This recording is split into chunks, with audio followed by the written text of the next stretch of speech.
Welcome to the complete animation of Fink from DreamWorks Animation's 2024 animated feature, The Wild Robot. The Wild Robot is, I think, one of the best movies from a visual point that I've seen in the last 10 years. I think that The Wild Robot has a fine story. I think that the narrative that it's actually telling is fine. It has some good spots, some spots that don't really land well, but visually, this movie is a treat. Because, I've said it so many times, and I'll keep saying it, 2018's Spider-Man Into the Spider-Verse is such like a breath of fresh air for the animation industry, not because it was the first animated movie that was 3D but did things in a way that made it have some actual artistic style to it. It wasn't the first to do that. I would argue that 2015's the Peanuts movie from Blue Sky predates Into the Spider-Verse and did just as an effective job in adapting its art style into 3D with taking cues from more 2D sensibilities. And it took a while, but it seems like the rest of the industry is starting to finally realize that there is value to be had in having, just some sort of a clear artistic vision that isn't, the super, detailed and, almost photorealistic stuff that was basically being pioneered by Pixar. And The Wild Robot does a really good job of having a very nice and unique visual identity. You look at the trees and the foliage, it all has a very painterly quality to it, as if the foliage is sort of stuck on top of everything, but it does it in a way that's very visually appealing. And the characters, the way that they're rendered, they have a sort of flatness to them, even though they are still clearly, part of a character model that has real depth to it. And the Wild Robot it's got what it has. Visually, this movie has it. And I just wish that it was paired with a story that I liked more. It's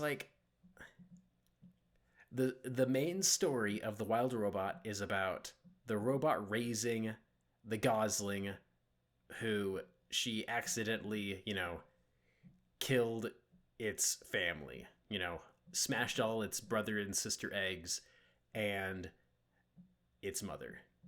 What's the Bronzebeak, Goldbeak? I don't even remember his name. But that story is fine, where he's a runt. He never would have really lived, but he managed to, through pure cussedness and determination, he was able to survive. That whole story, it was okay. But it's everything around it that really does it for this movie. The character performances. Fink, this fox, he is actually done by Pedro Pascal. And this character of his is so different from, I think I only know him from one other role. He was the Mandalorian in the Mandalorian show.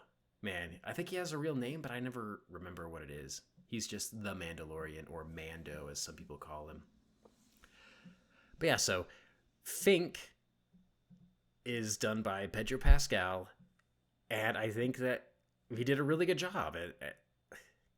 And the character animation in this movie is amazing. Like, I love character animation.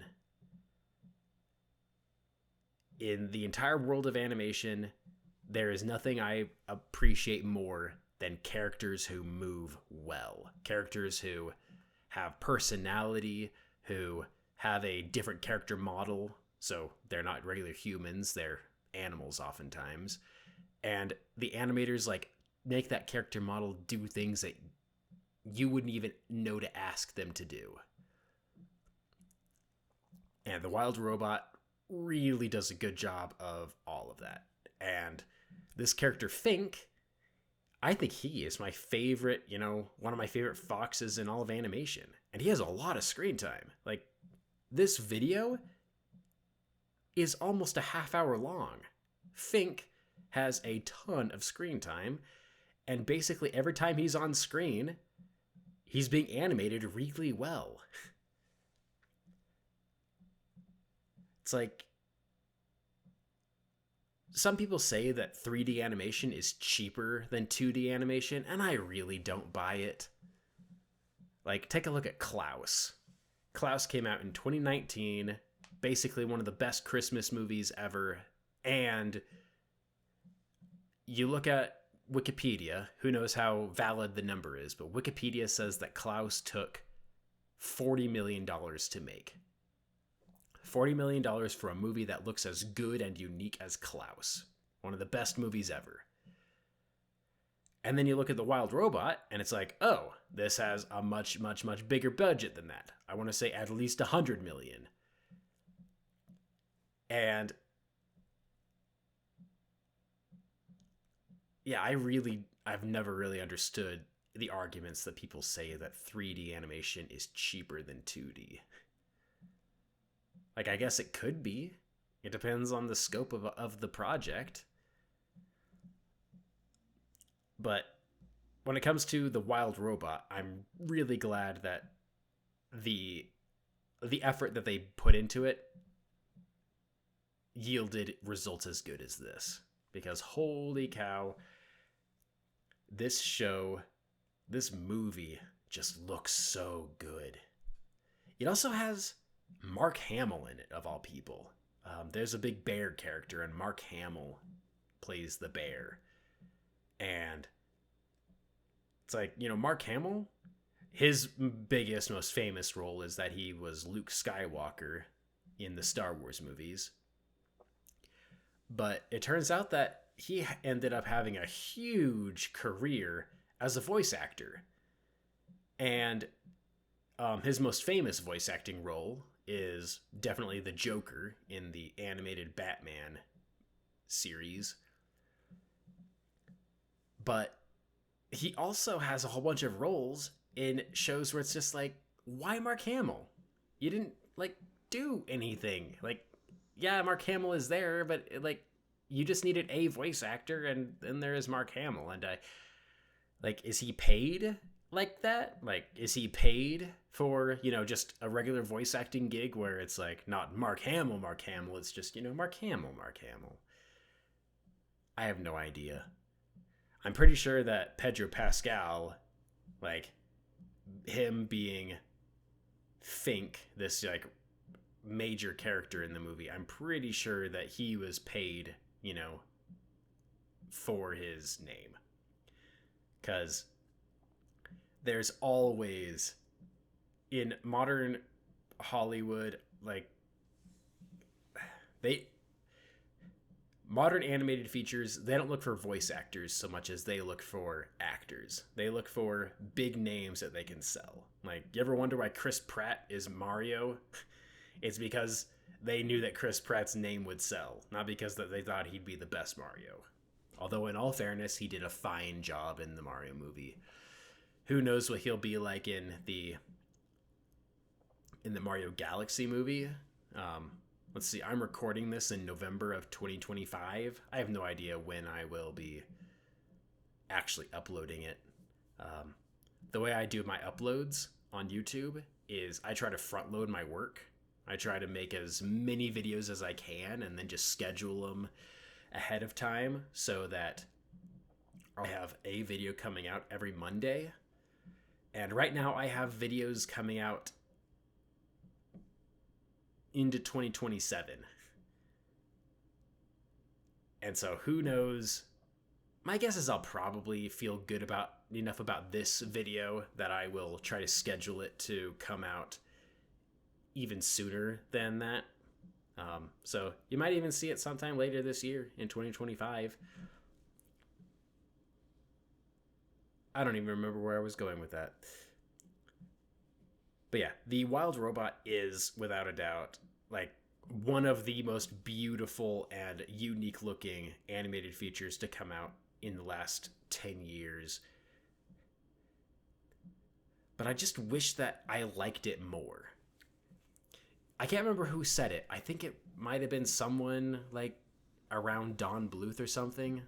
Maybe Don Bluth said it, but someone once said that it doesn't matter how good your animation is, how beautiful the movie is. You can't like amazing, beautiful movies can't save a bad story.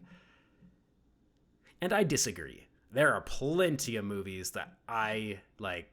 I really just like the story does not resonate with me, but I end up actually like absolutely loving because of how good the visuals are.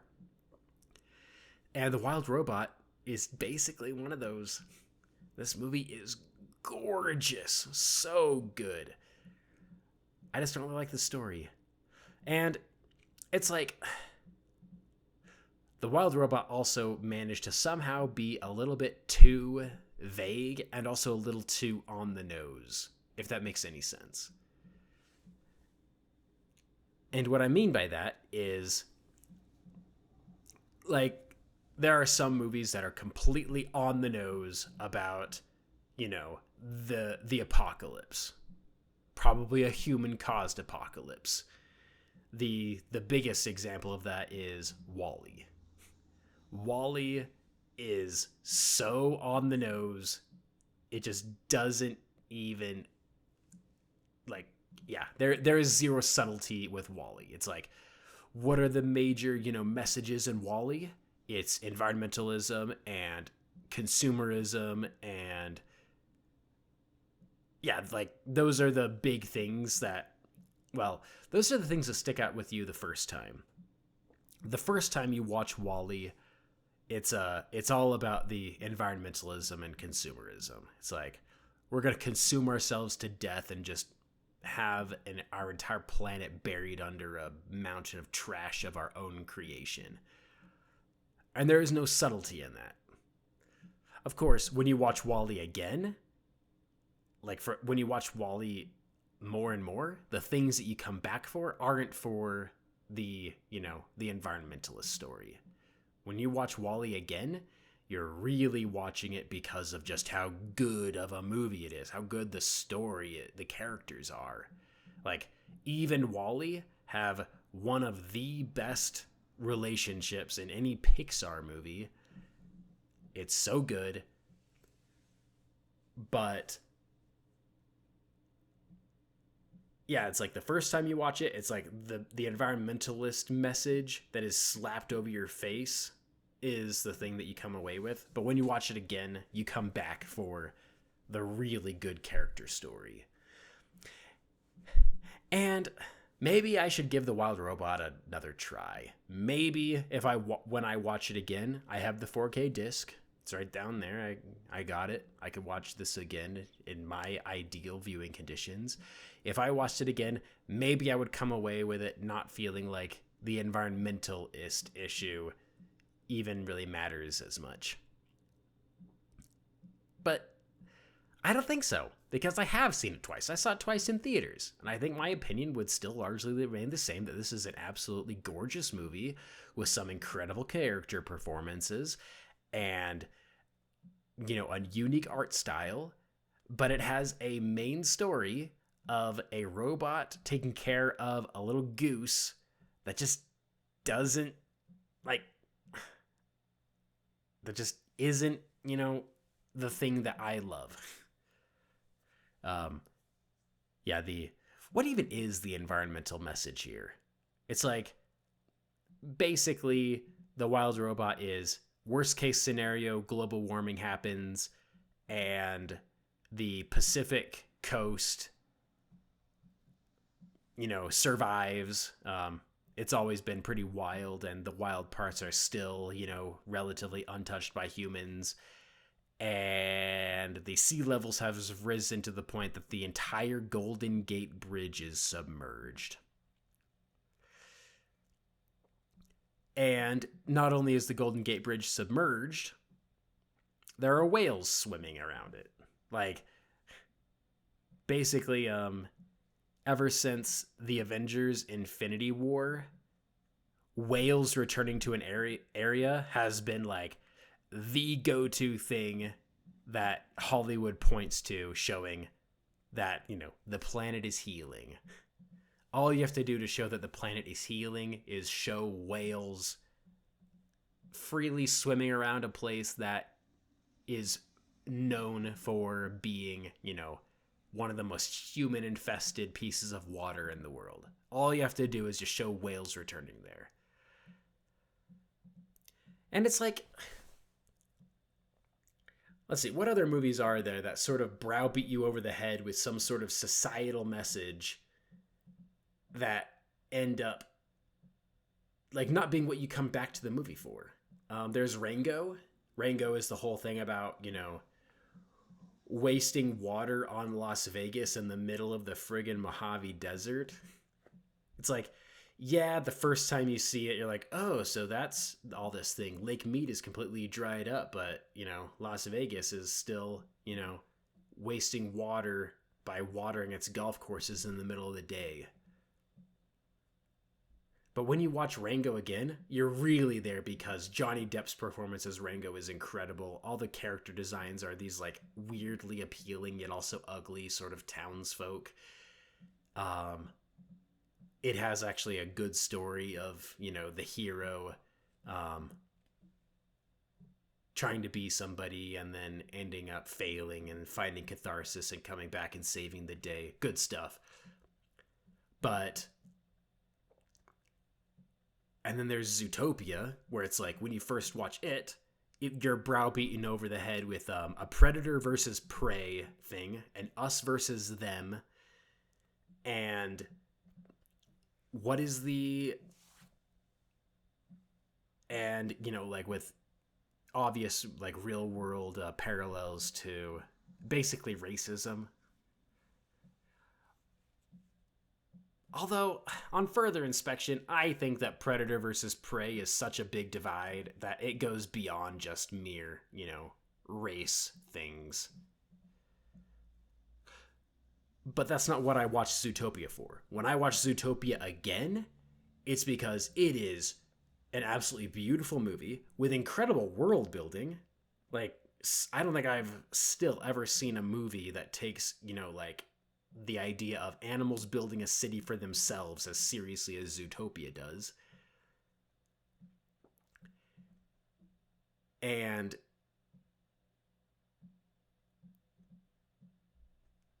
what is the but the real big thing is just, like, the character story.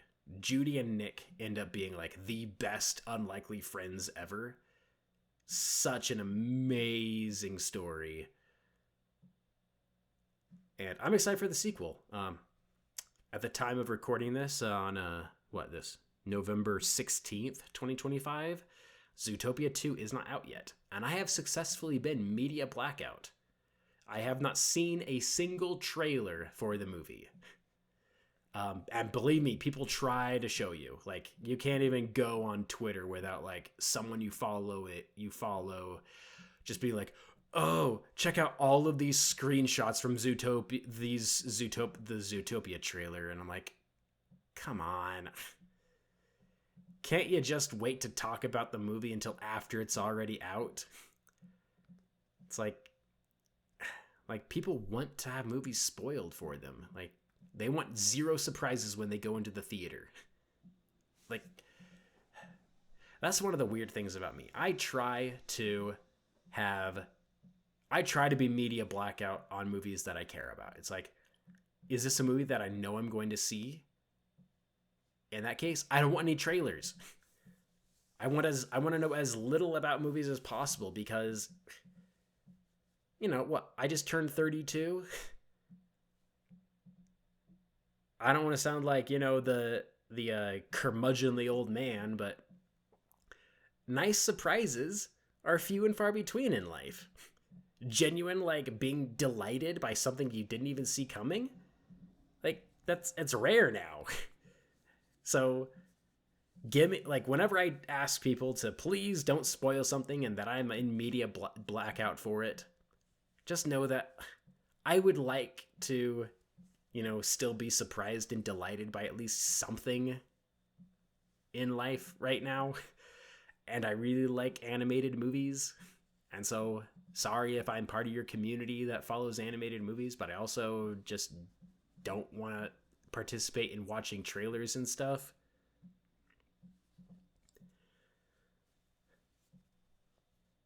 But I didn't have that problem with The Wild Robot. I don't think I ever even saw a commercial for this, and I wasn't even going out of my way to avoid it. I just heard, oh, The Wild Robot's pretty good, and it came out and it's DreamWorks, and I had a free weekend, so I just bought a ticket, went to see it. It was like, wow, this movie is nothing like what I expected it to be. The story ended up being not nearly as, you know, original and engaging as I thought it would be, but hot Daniels, is this movie beautiful. And from what I hear, there is a chance for a sequel. And I think that if there's any movie that could probably have have a shot at keeping everything I love about the first movie, but having a better shot at having a story that I engage with, it'd probably be The Wild Robot 2. But I really just hope that they find a way to just remove, like, humans from the story. Like, sure, you can have your one robot who is, you know, from the human world, but now is just part of all the animals. Great. But if you could, you know, not have humans show up, or have, you know, robots who still know all about humans show up. The crazy thing is, like, a whole bunch of people I know really hate, you know, the rise of AI. They think AI is, you know, the worst thing ever, and they hate everything and anything and everything to do with it. But they also like this movie. And it's like, you do know that, like, the robot in this movie is basically, like, born out of that thing that you hate. I don't know.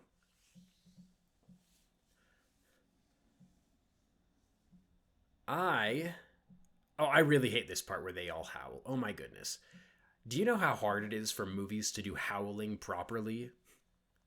It's like humans just standing there and trying to make howling noises.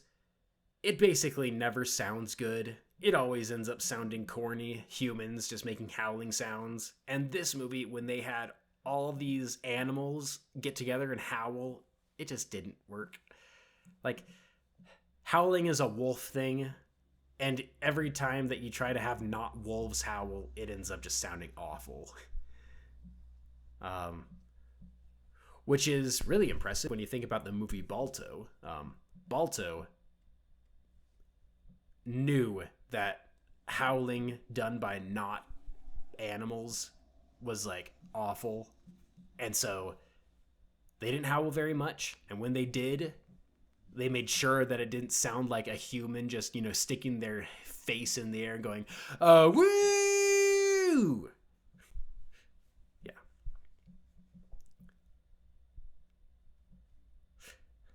So, one of the things that I wish that we got to see in The Wild Robot is at least one vixen. There is only one fox on this entire island, and he's really cool. Like, I liked him enough that I wanted to make a complete animation for him. But I think that there could have been. I think it would have been cool to see what a female version of this kind of fox would look like. Um, Maybe I'll make another complete animation of the mother possum. I don't even remember what her name is. She's pretty cool. She has a really expressive face. Like, I'm really impressed with how they're able to get her to emote. And yes, I have a friend who was all too ready to point out that there's a difference between a possum and an opossum. A possum and possums are different, but that's also the friend who insists on calling mice mouses. So, shows what he knows. I really like the visuals in The Wild Robot. And I hope that, like, somewhere we'll be able to see a movie that kind of looks like it. Maybe a sequel. Probably a sequel will get it, but I really hope that, like, we don't go back to how 3D animation used to be. Like, that has already plateaued. Like, you look at what is it? Sing 2. Sing 2 is basically the pinnacle of non-stylized animation. 3D animation. It is as good as it's gonna get. The only thing that you can do to make something like Sing 2 look better is by playing around with a different art style, because on a technical level, the 3D animation is already so good. And I think The Wild Robot does that. The Wild Robot ends up looking really, really, really good.